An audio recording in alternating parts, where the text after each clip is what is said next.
السلام عليكم ورحمة الله وبركاته والصلاة والسلام على سيدنا محمد وعلى آله وأصحابه وصحابته أجمعين. Thank you so much for this invitation, and I will start with a complaint.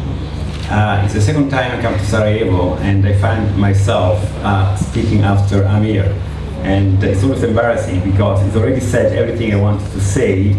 And next time, inshallah, I will be speaking before you, Amir.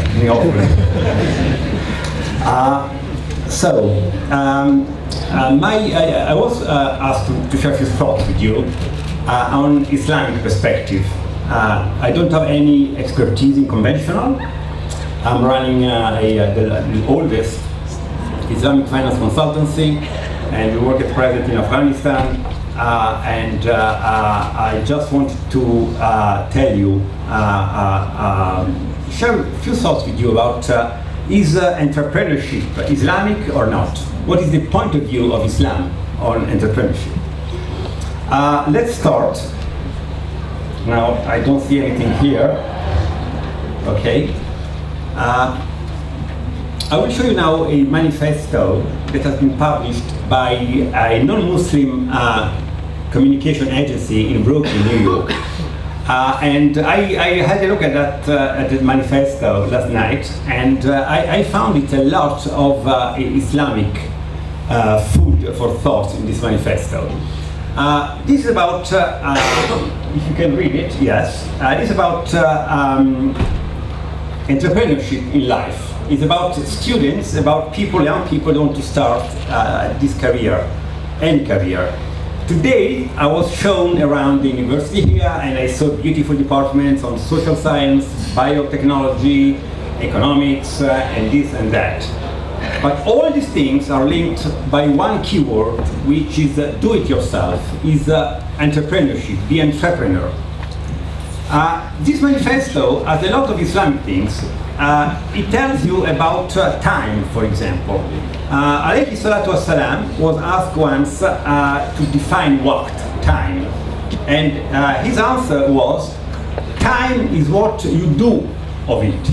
Time is what you do of it. Meaning that time, which is the only wealth an entrepreneur has, is not linear, is not the same for everybody.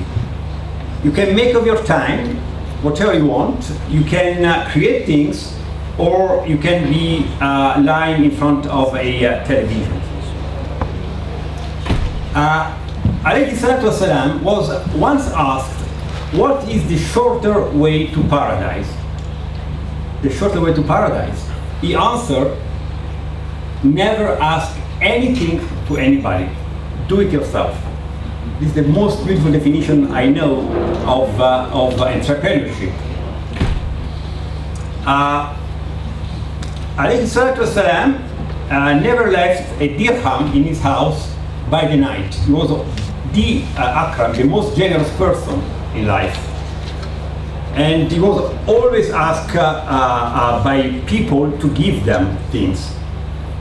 And he was giving them everything. But once in a hadith that you can find in Muslim, he said, I give things to people, but the people that are more dear to my heart are people that, if they are in need, if they don't have anything, they go to the mountains, they cut wood, they put wood on their shoulders to go to the market, they sell the woods, they pay zakat, and they feed their family. Entrepreneurship. And for us Muslims, of course, the best example is the Prophet. Once one of the companions asked Muhammad alayhi salatu wasalam, what is the strongest form of jihad? And he was expecting him to say, I will go and fight and open and do and this and that. And this is the most amazing answer that is always in my mind every morning when I get up. He answered, alayhi salatu wasalam, the strongest way of jihad is that you wake up every morning, you go out, you earn by your means, living to feed for that day your family in a halal way.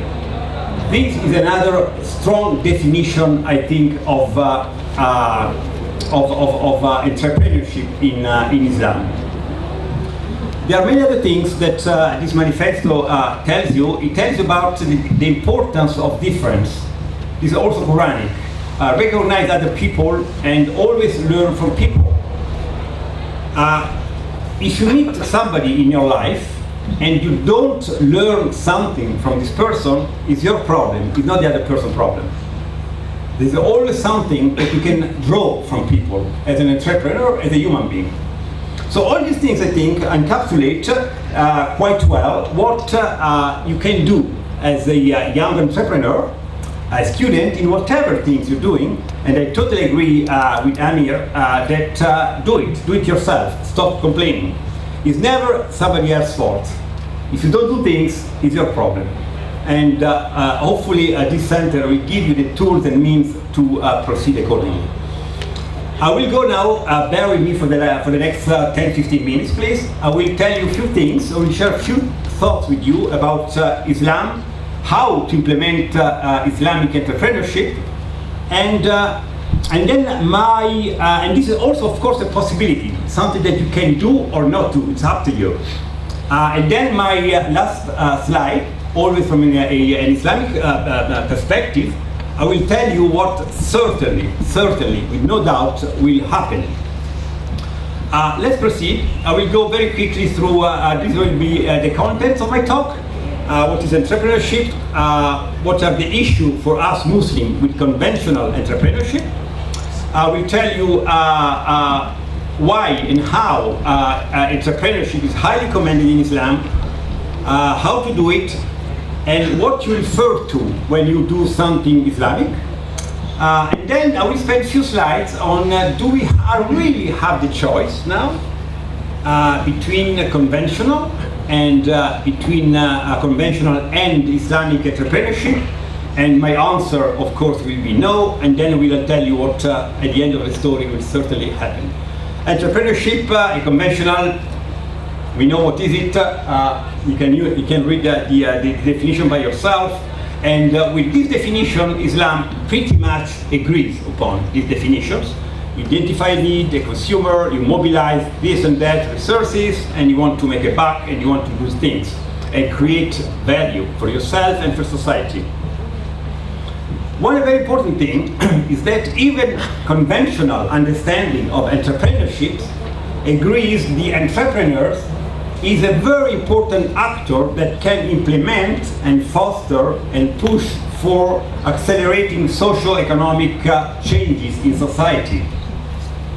Again, a hadith of the Prophet who said that the best way to spread values, to spread maqasid al-sharia, to spread Islam, was not through the sword, was through tijara. And tijara, there is an Arabic word, as you know, there are many ways you can translate it. It can be translated as commerce, but a merchant, as the Prophet was, is really to be an entrepreneur. So those are classical definitions Islam is pretty happy with. Where Islam has a problem with conventional entrepreneurship is that, generally speaking, conventional entrepreneurs do not take into account the general macro environment. They're looking to promote economic development in their business, and as Schumpeter says, from the business, economic improvement will percolate to society, and from society you will go to the great world. These are the things that Islamic has some issues with, but even conventional understanding of entrepreneurship amongst the four major macro regions recognize that religious value is one of the mobile, is one of the drives of an entrepreneur. Now, entrepreneurs can be anything in conventional. They can be and they can play a positive role, and they can be and play a negative, bad or a good role. Conventional entrepreneurs do not address the issue of social development of environmental development, of what is happening across their business and around their business. They may neglect social and moral development in the search in pursuit of their economic benefit. So the literature is full of examples of valueless, of or value-free exploitation of science and technology. Those are the problems that we, as Muslims, we have with conventional. Now, to be an entrepreneur as such is highly, highly commended in Islam. To look for innovation is compulsory.